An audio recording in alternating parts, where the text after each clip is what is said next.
Now we're going to go into what I do when I'm at a listing appointment.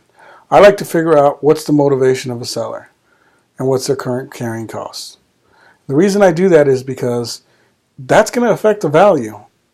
Even though it has nothing to do with the property, it has to do with your mindset and your ability to hold or not to hold on selling the property. And that's going to determine the value. So one of the things is motivation, like I said.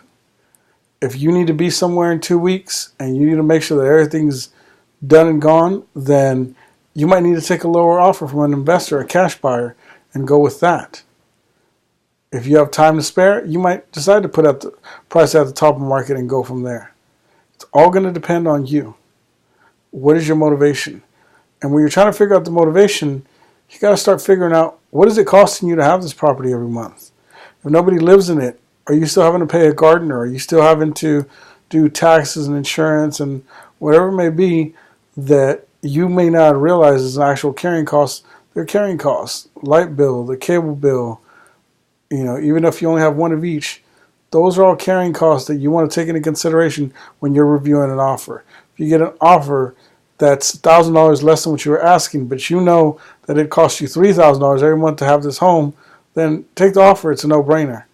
But a lot of people don't look at it that way, but I hope that you do.